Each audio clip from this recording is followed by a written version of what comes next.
Upton Park, as a 10-year-old, the vibe, the feeling, the passion. I had it from when I was 10. Yeah. And I'd had that routine of all those people that used to come in from Essex into Upton Park. And that routine that I just spoke about was ingrained in our family. Hello and welcome to Ironcast. Welcome back to Always Believe in Your Soul. Carlton Cole is here as co-host. And do you know what, Coley? Yep. I am so happy today. Off camera. I don't know if you can feel it. Yeah, I can feel the energy. I'm excited. Yeah. We've had many guests on here. Yeah. But I'll tell you who we've never had. Mm-hmm. My childhood hero. There we go.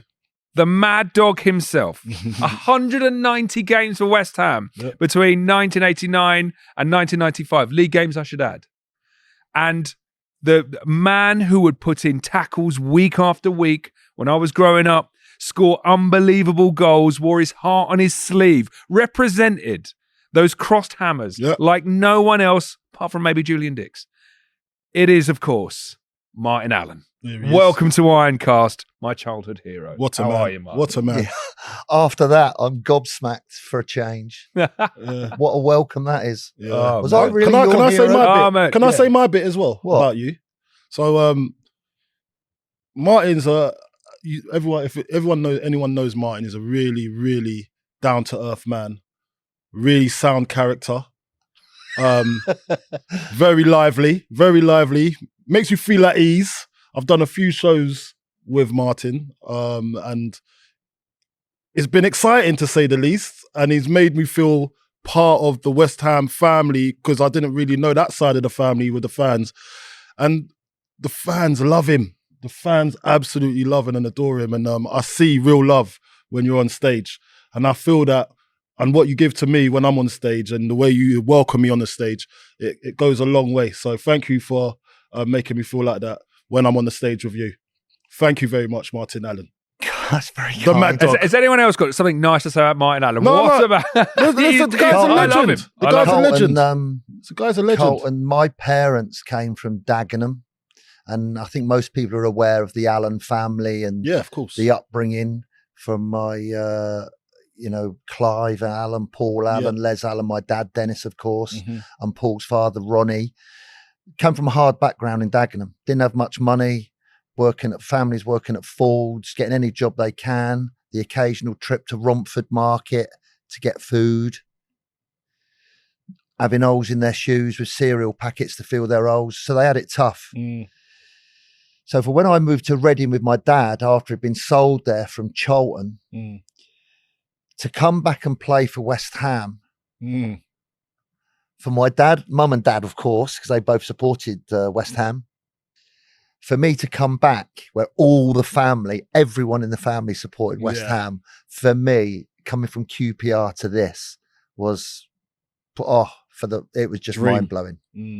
So that appreciation of the upbringing from the Docklands, from the Ford's Motor Company where a lot of people worked, and the tough upbringing, I do appreciate that because I've had that myself. And it's been drilled into me by my mum and dad in my upbringing over in Reading, what it's like.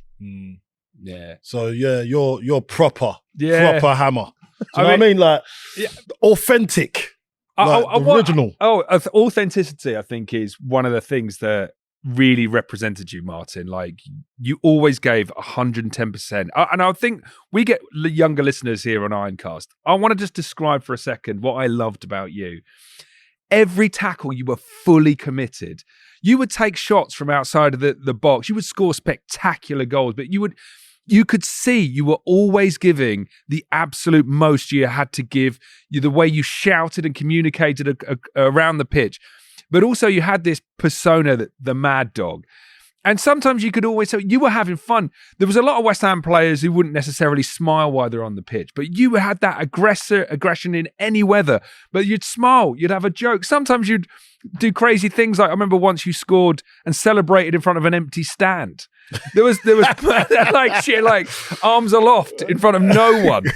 There was aspects of your character and personality that just shone through amongst all these different players that we saw on the pitch. And I think that authenticity, you came across as a real person to me as a kid. I've got one of those that just came into my mind. One of the opposition was on the floor, injured, squealing. The referee was over her, calling the physio, looking at the injured player, and I'm stood 5-10 yards away, and the ball was on the floor next to me. Chicken run was about 10 or 15 yards away. My friends in the chicken run.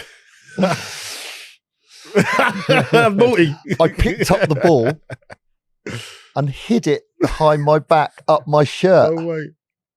So the physio's come on and done his bit, and the ref's going, "Where's the ball? Where's the ball?"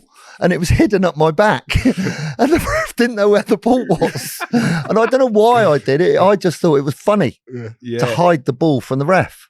Yeah. So then he starts calling the other ball on, and I threw it to him. Martin, was you like this in school? Was this your thing? Was you a prankster? Was you what was you in school? What was you like in school? Because I need to know, because it might I know, look. Because for any kids watching, this is what you call a real man with character. You know, like, he's not watered down. He says it how it is. Well, it's watered down for today because this is the podcast, because kids are watching. But you are, as I said, authentic. You're original. When I came home from school, I was 11 years old, and it was the day we got our school reports. It was a rectangle book like this, sky blue colour, or the blue of the West Ham. Yeah. My name on the front. I came home back 4:15, gave it to my mum. It was in an envelope. She's in the kitchen. I'm in the front room on the settee waiting. She came in. She said, "This is terrible. You wait till I show your dad." Ooh. Sit there. It was the longest, hour and a half wait. Dad came in, handbrake came up on the drive, got to the front door, keys went into the front door, in he came, went straight into the kitchen. My mum showed my dad the school report. Both of them came in. In those days, it was a 3-piece suite. Settee, 2 chairs. Yeah. Mum was on that one. Dad was on that one. He's got the school report in his hand, and they're both staring at me. Cool. He took a deep breath. My dad's from Dagenham. Tough dad. I had a tough dad. And he said, this is his exact, I was 11. He said, my mum's fuming because my mum wanted me to be a journalist. A journalist? We'll get to that. My dad said, "Have you been out for a run-in?" I went, "No, not yet. I'll wait for you." He got the school report. He threw it on the floor. He said, "Get out running. You're going to be a footballer." My mum's sitting there. She goes, "You what, Dennis?" He said, "Don't worry about that. He's going to be a footballer. Get out running." I ran up my stairs into my room, put my kit on, and my dad had I was 11. And there was a 3-mile run from where I lived up the hill, up the road, up the main road, Burfield Road, turned right onto the A4. Half a mile down the A4, there's a big park, and I used to stride round that. I could proper run it all the way back to the house. And my dad said you have to do it 3 or 4 times a week, and one day you would have the stamina to play top level. That's what I used to have to do.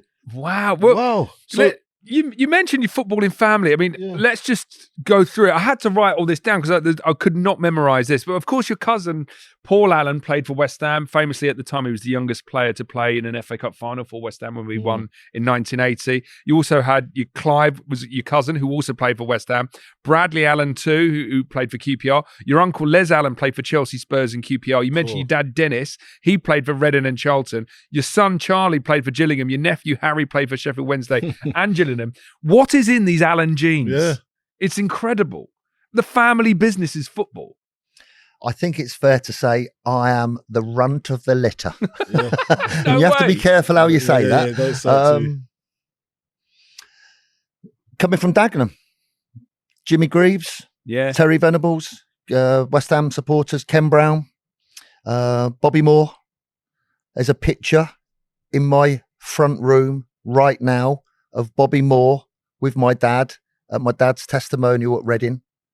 Wow. coming out the tunnel together at the old Elm Park, if people would remember that. And then I've also got a photograph up in the loft, and it's a black and white photograph, and it's got a goal with, the old-fashioned white nets on a Sunday morning, and it was the cup-winning team in I can't remember what the Dagenham League was, but my dad's on the front row, and my dad pointed out to me that the player behind him was Bobby Moore. They played in the same team. Cool, That's crazy, right? So I've got that picture in my front room of my dad and Bobby Moore, Beautiful. which is so special for me, obviously.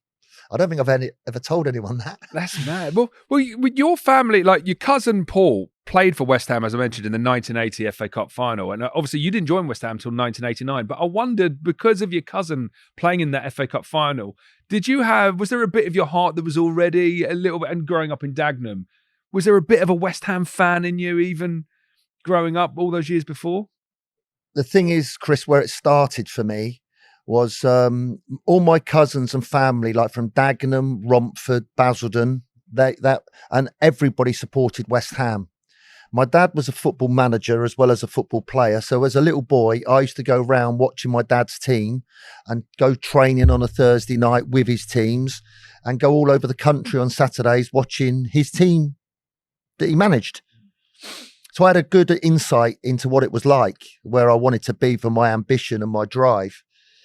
But then one Saturday, he wasn't working, and he'd arranged to meet with my cousins from Basildon at Upton Park in a restaurant cafe called Nathan's. A boy from Reading had no idea what pie and mash was. All this liquor and this green stuff and going all over the pie and mash. We're all sitting there. There's benches where you're sitting next to people you've never met before in your life. And it's like, who are you? I'm Tom, Dick and Harry. And it was like, oh, blimey. And we're all sitting all over Anyway, we all finished. We went outside and we went 2 doors down, and there was a betting shop. All the family went in the betting shop. And as a 10-year-old, I was stood outside, because you're not allowed in, waiting. When they'd finished getting their bets on, I remember it like it was today. We went round the corner, turned right, up some stairs, and it was a bar club called the East Ham Working Men's Social Club, something like that, which was packed with West Ham supporters, packed with cigarette smoke. And as we got up the top of the stairs, there's 2 old boys sorting out the tickets. And if you didn't have a ticket, weren't a member or whatever, you couldn't get in. We got in because my cousin said they're coming in. And after that, a couple of pints in there, and it was upstairs to Upton Park as a 10-year-old. The vibe, the feeling, the passion. I had it from when I was 10. Yeah. And I'd had that routine of all those people that used to come in from Essex into Upton Park. And that routine that I just spoke about was ingrained in our family. And yet I have experienced it. So I guess when it came for me to sign and then make my debut back at the ground, I'd visited quite a lot. And the feeling from the rest of the family, you could imagine walking out, 23,000, I think, that was there that day. And to be playing there when you're older, you can't, it's magic. Yeah. You see, that's an amazing story. What did your mum say?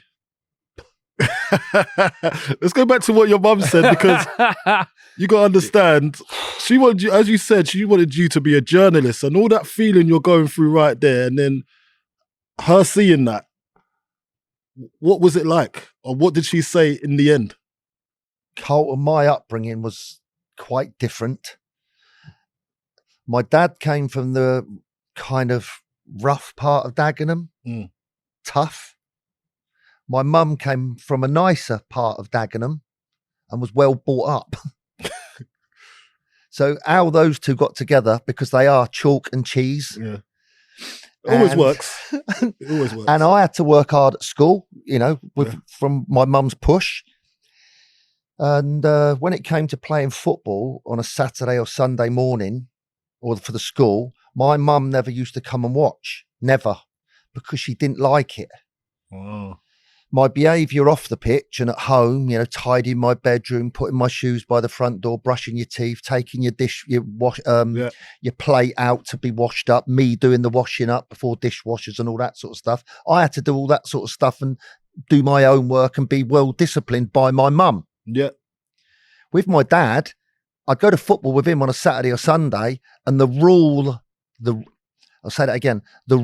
was find the biggest, best player in the other team and get him. Wow. Yeah. In no uncertain terms. Mm. It was in those days where you didn't have to wear a seatbelt and I could sit on the front seat before that bloke came in and taught us all how to do seatbelts. Do you remember him? Yeah. And all of a sudden, so you're just sitting looking out the window and the radio wasn't on. It was game day. And from a little kid, I was taught how to tackle. And I was playing 2 years above myself and having to literally look to find the best player. And he would be on the side. You would not want to be the best player that day. Yeah, exactly. Exactly. Or biggest. Yeah. Or biggest. The parents of the other team that used to stand over there, every one of them hated me. Yeah. And I loved it. I loved it. I thrived on it. Yeah. They would shout names at me. I'd tell them to back, if you know what I'm saying. Yeah. And my dad would be on his own over the other side, just watching. And if I ever got injured, I was taught from a very young age, you never, ever go down unless you've got something broken. Get up, get on with it. And don't ever, ever show them you're hurt. Proper. It was old school. It was old school. It was tough love. And that's how I was brought up. It was different. I was playing 2 years above. So all my school age group, I never really saw them because I was always up playing football and playing up. It's interesting you talk about your dad was from the rougher side of Dagenham and your mum was from the nicer bit, and your mum wanted you to go into an intellectual journalistic career and your dad wanted you to be a tough tackling midfielder, because in many respects I feel like that's the two sides of your character. It is. And growing up, I thought Martin Allen was mad dog. I just thought you were a maniac on the football pitch. He's very calculated. But then you hear you speak now, and also what you did in management. There is a great weight of intellect behind Martin Allen, and this is he loves looking. But nothing is accidental, and this is what I was going to ask you about. I feel now I'm a little bit older, and I hear you talking. I've got to know you, obviously. I wonder to what extent Mad Dog was a persona that you invented as a kind of, I don't know whether it was a shield or whether it was just something you invented to play football on a Saturday, but I think now that actually you thought about what you wanted Martin Allen to be on a football pitch, that it wasn't, you were thinking about things rather than just going out and playing football on a Saturday. You were creating a persona. Do you think there's anything to that? No. Okay. Thinking too hard into it, you are. You're thinking too hard. That's his personality. He's like this. Chris, my son George is a chartered accountant. He's very, very clever. Very clever. Not only with maths, of course, but also in life. In life. He got sent a video of me celebrating a goal at Upton Park when the stand behind the goal had been knocked down. Yes. And there was a collage, a huge collage from corner flag to corner flag, 30 foot high, of people's faces. And what you mentioned earlier, I scored, went over there and celebrated with all these people in the collage. At least there were faces there. So George has got his phone. He's working like, poshy people. And he said, Dad, have you seen this? So I sort of said, yeah. And he said, why did you do that? Yeah. And I said, I don't know, George. It just happens. There's just mad moments where it happens. And I see the funny side of it and I can find the funny side of it. and appreciate humour. And I used to love, there was a TV program called The Young Ones on a Friday night about 9 o'clock. And I used to just sit in front of the TV, just smiling. Do you remember that? They're all like loonies. And I used to just sit there and love it. Absolutely. Love that sort of stuff. Yeah. And I don't watch anything else on television apart from weird people. But there's also always been that side from my mum where I knew I could write. And what type of writing? When it came to doing my program notes, a member of staff, not a bloke, sorry, would come to the training ground and say, Martin, I prepared your program notes for Saturday in your first game. And I'd say, oh, thank you very much. And I'd look through his notes and I'd thought, I've read that 1,000,000 times. So I'd say, excuse me, can I have 5 minutes? And he'd say, yes, what's the problem? So I said, I write my notes, how I want my terminology and my outlook and my feeling, which I can transfer to the supporters. Well, he was gobsmacked. He would be. So I wrote my own notes, and the next week, and the next week, and the next club, and the next club. And no one has ever written, 22 years, written my program notes. So when I got an approach from the Daily Mail to ask if I'd write a column for them. Yeah, the Mad Dog column. I remember it well. You was prepared. And this is what your mother wanted. Oh, you did eventually make it as a journalist. See, there's a method to the madness, you know. This guy knows what he's doing. That's it. There's a method to the madness. You can imagine more so then, when I was at Gillingham, I think, when I got approached, if I would write for the Daily Mail. So I did a weekly column, then I did a monthly column. He's a West Ham supporter, actually, that invited me to do it because he'd been reading my notes and he wanted that expressed my way. And very proud, of course. Yes. Yeah. You know, for my dad to be a footballer, and then for my mum, God bless her. Yeah, she'd be looking at a naughty little boy writing for the Daily Mail, which was magic for me. So you fulfilled their legend, I would say. Yeah, but going back to your question, it was never planned. I'd do things, and Morley would look at me and go, "Cool, blimey." Yeah, or Morley would say, Mark, go and do that. And I'd just go and do it. Just to be funny, just to be happy, just to I'll believe it, but I mean it's difficult to believe. I'm 60 now. And I still feel the same. I don't feel any different. Yeah. I still kind of looking great. You're looking great, mate. Pardon? You're looking great. I know, I heard you the first time. There we go. Well, just keep saying that. Looking great, mate. You mentioned all the stuff you would do that would be so funny to watch as a football fan when you're on the pitch. And I mean, you played with some really funny teammates. I mean, complete characters. It's unbelievable. The dressing room. Don Hutchison, John Moncur, Julian Dicks. I mean, even you look to the dugout like Harry Redknapp. Like there's characters all over Upton Park in the 90s when I first started falling in love with West Ham. But Martin, what was it like being in the middle of that dressing room? And specifically, I know your roommate for many years was Julian Dicks. And I can't imagine a more troubling roommate to be given in the mid-90s in his pomp. Did you have roommates, Coley, or were they gone by then? I was a big snorer. So you got your own? Yeah, I had my own room because I snored the place down. Chris, I'll have to correct you. Roommates, it was done by, God bless, Ronnie Boyce on a Friday, going up the M1, wherever we were travelling to. And Boycey used to come down the bus with his clipboard, not a laptop, and he would say to people, who do you want to go with? Who do you want to go with? And they'd say, oh, I'm going with Tim Breaker, or I'm going with Alvin, and Alvin maybe go with Gailey, or Gailey with and it would get to the back of the bus where I was sitting with all those people you just mentioned, you know, Bish, Morley, Hutchinson, John Moncur, and Julian Dicks and me, we'd kind of all sit together. And it was a pattern that happened over the whole 10-month competition that we were involved in. On every away game, Boise would go down the bus and not one person ever said that they wanted to room with me. Why, Martin? Why? Can't put a finger on it.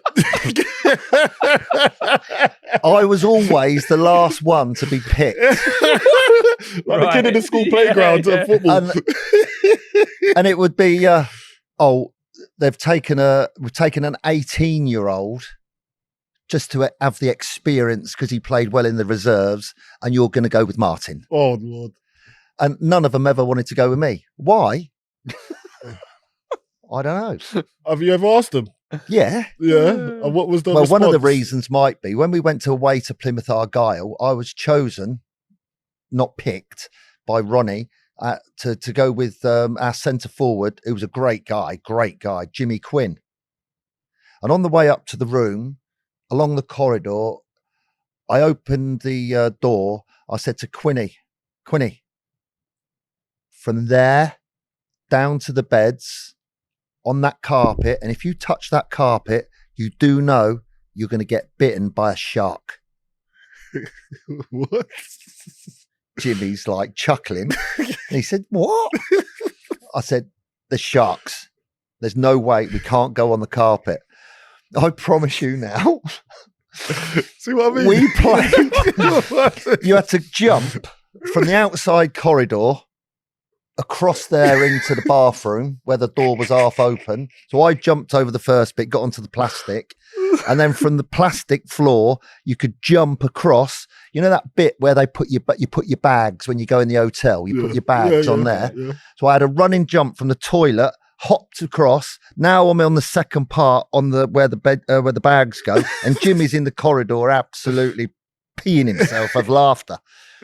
Then I climbed up onto the next bit, you know where that mirror is and the tea, coffee and all that. Yeah. So I'm on that middle bit, stood up, proper stood up.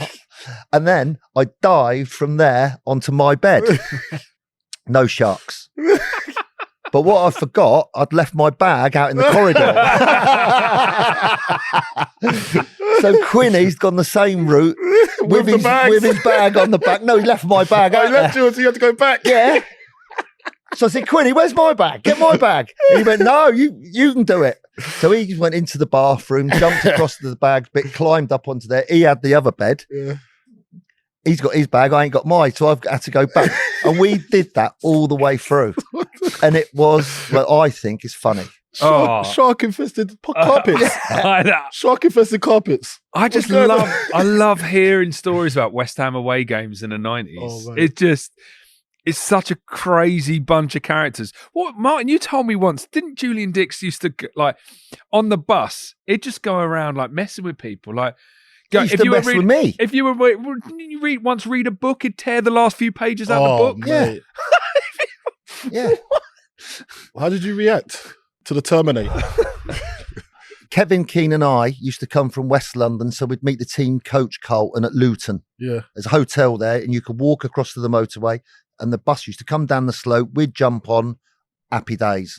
I'd go to the back, open the curtain, and the table in the middle, and they'd be sitting there, and they had these new things that came out. They were called Walkmans. They were the people were playing their music, and I'd sit down, and then there'd be Hutchinson, Moncur, Dicks, Bishop, and Morley, and I'd just get on the corner, and then you could make yourself a coffee in the kitchen, like through the curtain, get your coffee, come and sit back down. And it would all be going quite well. The journey up north, going past Northampton and all that sort of stuff. And it's nice. And I'd start reading my book. And because I've had a coffee probably or two, it's time now to go to the loo. We're getting up further up north now, Birmingham like. But you'd say it's normal. So I went through the curtain, past the kitchen, down into the toilet, came back up, came back through the kitchen, opened the curtain, went back in, and they're all sitting there with big grins on their faces. So I sort of looked round. This is just in the thin bit at the back of the coach.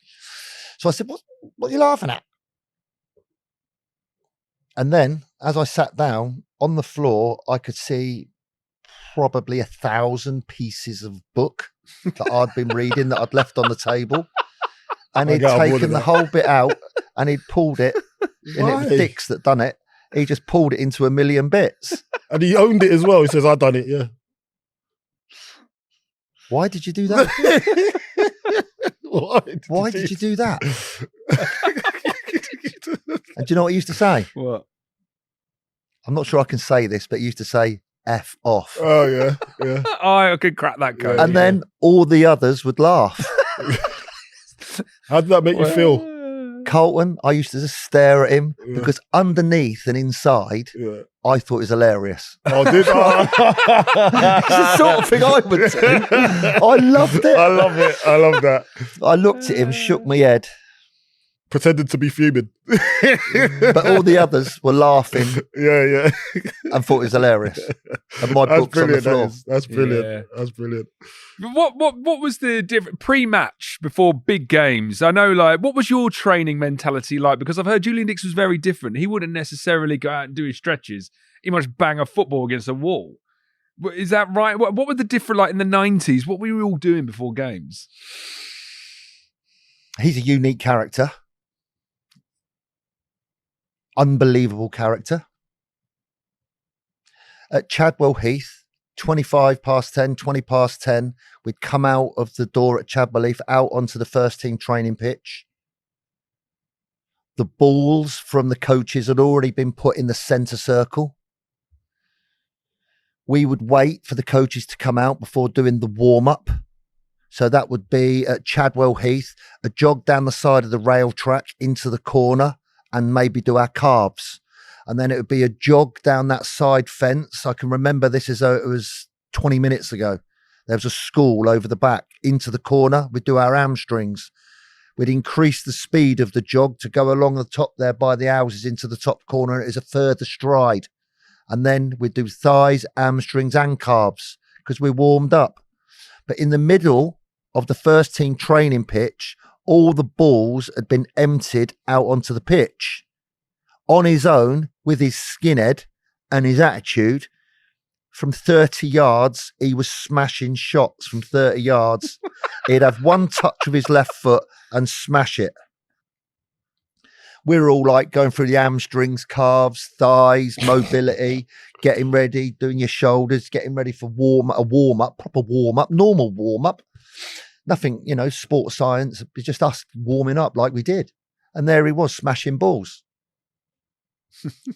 None of us could do that.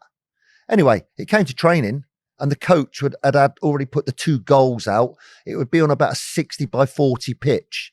2 teams maybe of 8, 2 teams of 9, 2 goalkeepers, and the game would start. After 5 minutes, the score would be 5 or 6-0, and Julian Dicks would have scored 6 goals. Each time he used to shoot and score, I've got to be careful how I say this. He just used to laugh because he could do that and none of us could. And he was the best player still. Is it because none of you tried to do it? You couldn't stop him. No, not stop him, but tried that technique of warm-up. Because he's basically beating science, isn't he? It's basically like, that's not what we get taught from a young age. No, go and have a proper warm-up. But he's doing his own thing. Was there nobody that said, do you know what, I'm going to do what he's doing? Because he seems to be working for him. Harry said to us all,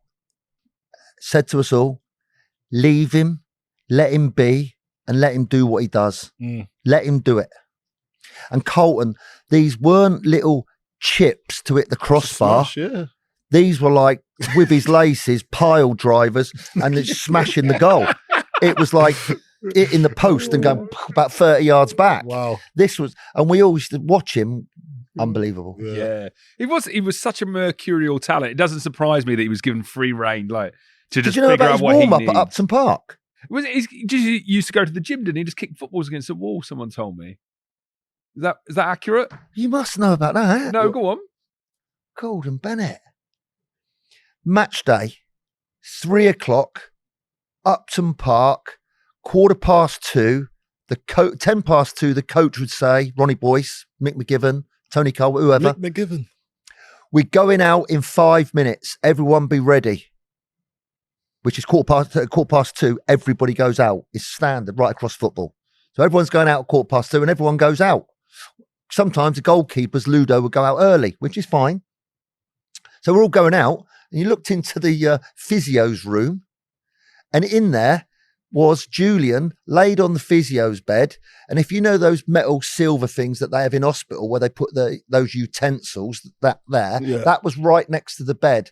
Rob Jenkins, the physio, used to put it that, he could put his dressings on there or something. So Julian had lined up on that rectangle square piece, wheels at the bottom. He put a Mars bar, a can of Coke, a Mars bar, and a can of Coke. He'd lay there like that, barefoot, because he hated flip-flops. We all had to wear flip-flops. He didn't like flip-flops. He didn't wear them.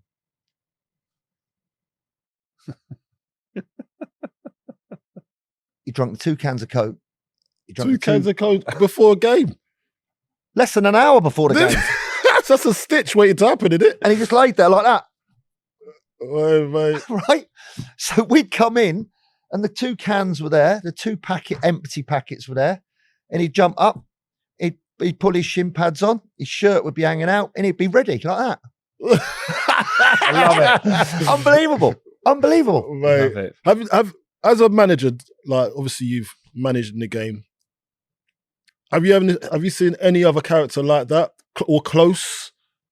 I know it could be at any level. But have you seen that before? No. No? Okay. No. There's only one Terminator then, yeah? I don't think I've ever known that. And I was very, very interested to ask Harry Redknapp in private and in quiet, in the quiet. Mm-hmm. H, what do you think of that? No warm-up and all that.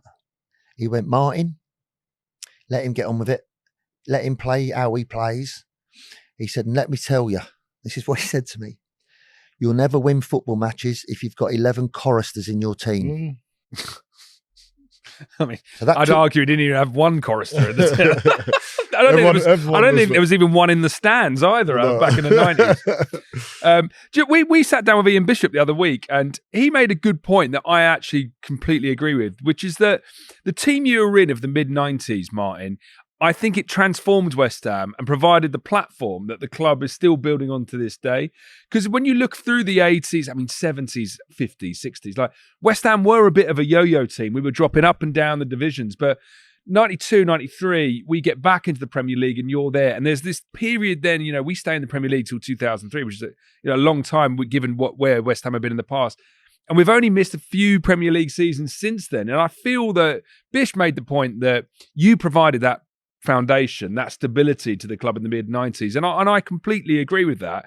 Would you share that assessment that West Ham kind of transformed a little bit in your time there under Billy Bonds and Harry Redknapp, Lou McCorry? Would you say that we became a proper top-flight team during your time? Yeah, it started to move in that direction, didn't it? Mm. And then soon after that team, there was Rio Ferdinand, Frank Lampard, Joe Cole, the right back Johnson, Jermaine Defoe. So Michael Carrick. And Michael Carrick, yes, thank you. At the same time as having that good core group, that group of young players came through, which changed the dynamic.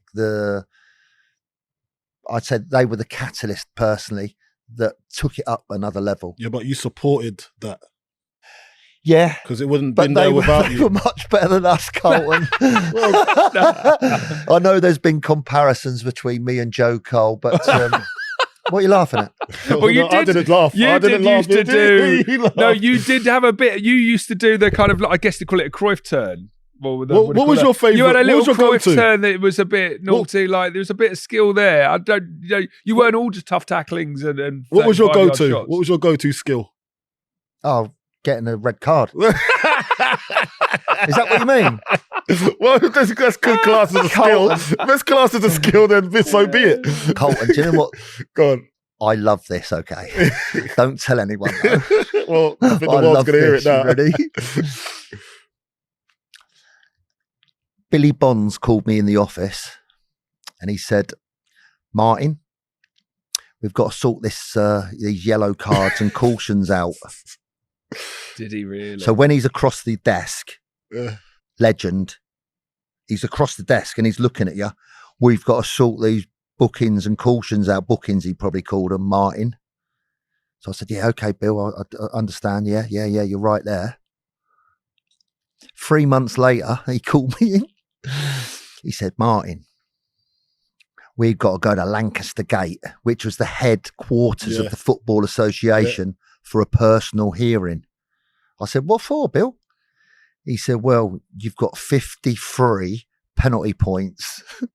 Cool, that's a record. Is it? Was it? Yeah. Yeah. Still to this day. Yeah. Was that worse than Julian Dicks? I get you. Would Yeah. Julian had more red cards, but I would say you may have had more yellows. What was the reason for this, though? What was it?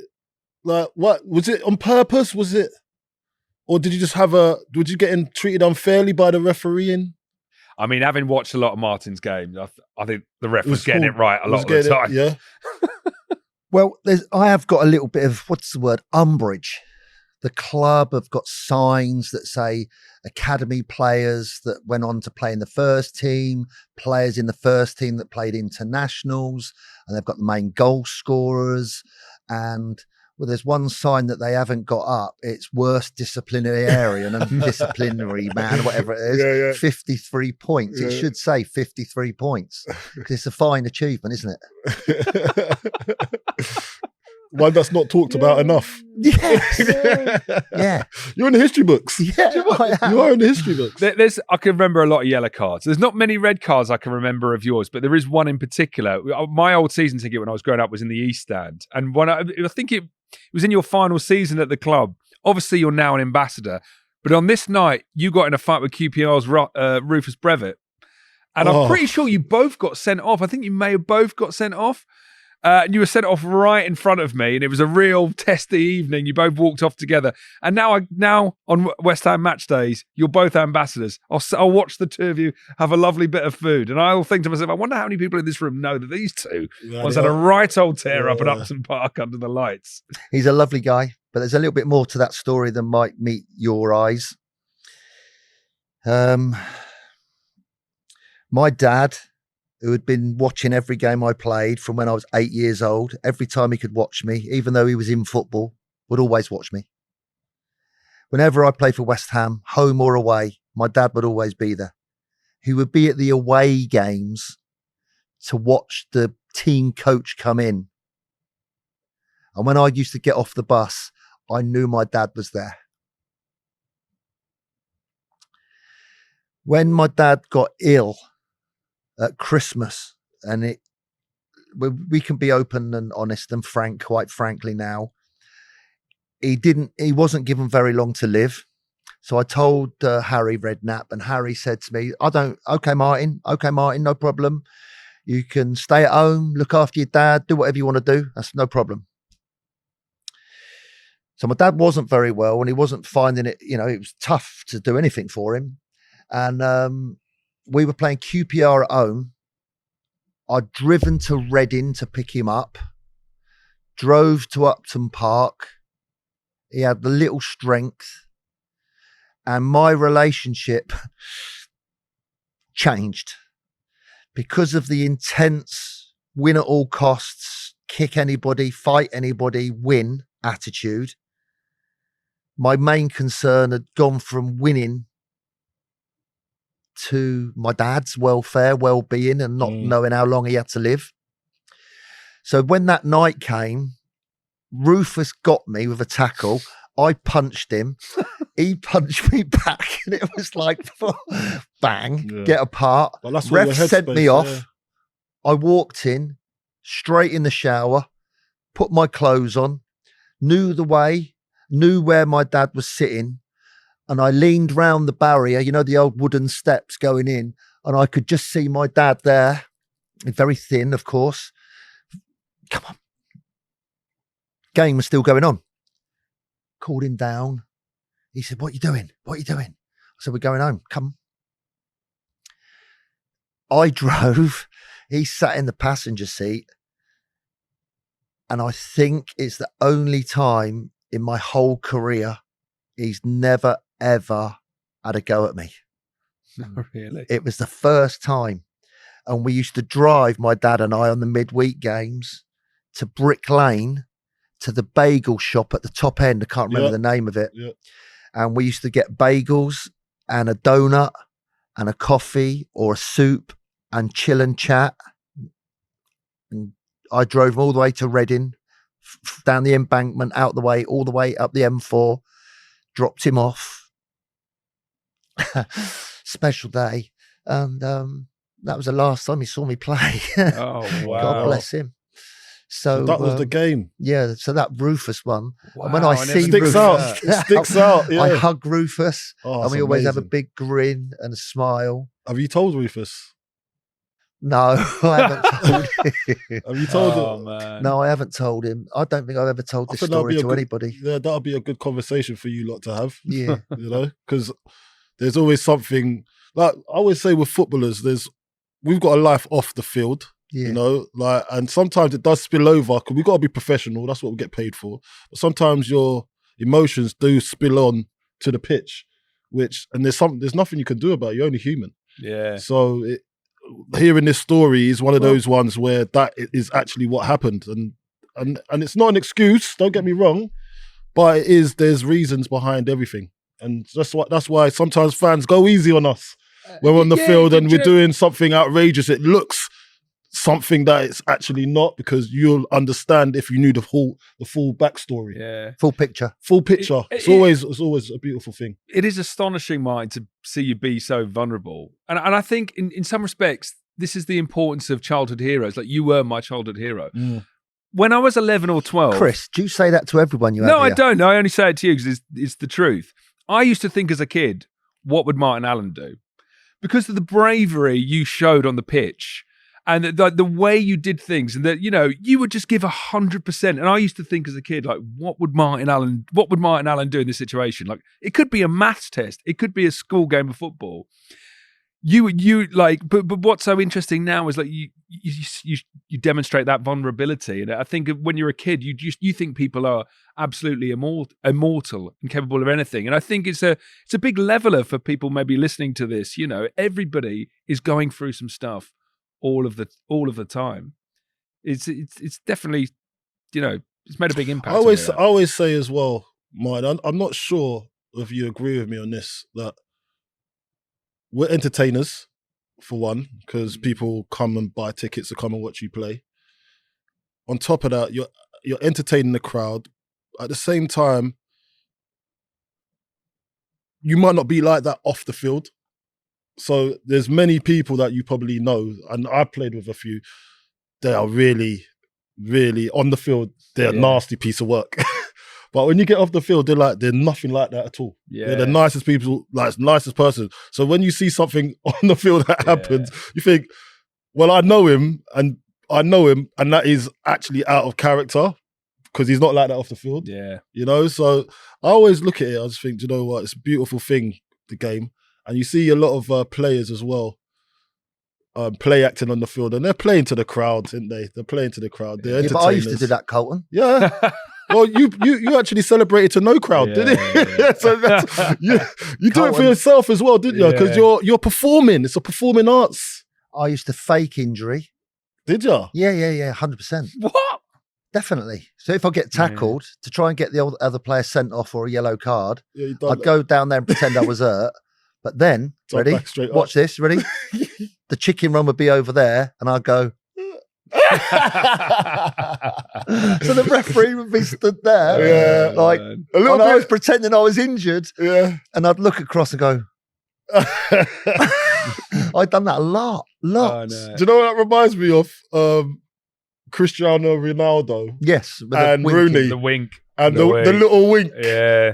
And I think David Luiz done it one time as well. Like the little wink, that it gets to you, you know. Yeah. It gets. If someone catches you doing it as well on the pitch, you want to lift them up next tackle, but it's just the way it is. But you have to. That's why I say we're entertainers at the end of the day. I feel this interview has exemplified the magic of Martin Allen. We've gone everywhere over the course of this interview. We've touched on determination and we've had some laughs as well. Brilliant. Very much your career at West Ham United in a nutshell. Thank you so much, Martin. I've absolutely loved that. And who knows? We might even have a part 2, 3, 4, 5, 6, 7. Yeah, We're going. he's got loads. I feel like we've just scratched the surface.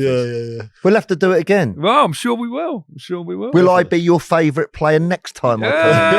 You're locked in for life. You're locked in. That's it. You've got it for life. That's his childhood there. What an honour for someone to say that to me. Well, you would say, just before we started recording, you told me that you bumped into someone who named their kid. Yeah, Martin, exactly. So why are you so first surprised? name Martin, middle name Allen. I think that's the impression you made on people, whether you realise it. That is Character. true. Yeah, that is true. Some bloke walked up to me. He said, "Oh, hello." He said, "I named my son after you." And I was like, "Really?" He said, "Yeah." And he turned round. He said, "Martin, come over here." So I came over, shook the lads. I said, "You've been named after me." I said, "What is your full name then?" And he said, "Martin Allen." Let's call it Smith. Yeah. And I was just like, absolutely. Wow. But it is a bit of an honour, isn't it? Oh, Really? huge honour. Huge honour. I've only had a dog named after me. And a snake. Well, Carlton, my other real claim to fame, some people, when they do well in football, they get statues. Yeah. Some people, when they do well in football, have a stand named after them. Yeah. Or a lounge at the ground or stadium. Yeah. And my claim to fame is along Green Street, coming from the station down to Upton Park, there was a hot dog vendor, and he had a special chili Mad Dog. Hot dog. Chili Mad Dog, hot the dog. Mad Dog instead of the hot dog. Yeah. So, Do you know what? stands. We should be selling that in the stands here. There we go. That's a great. Yeah, we need to start selling Can you them here. imagine what an honour? Mad Dog. What That an makes honour sense, no? it is to have a hot dog named after you. There you go. Great, isn't it? It's brilliant. Amazing. Thank you so much, Martin. Cheers, Coley. And thank you for listening. Hope you enjoyed that. We'll see you next time on Ironcast. Until then, come on, you irons.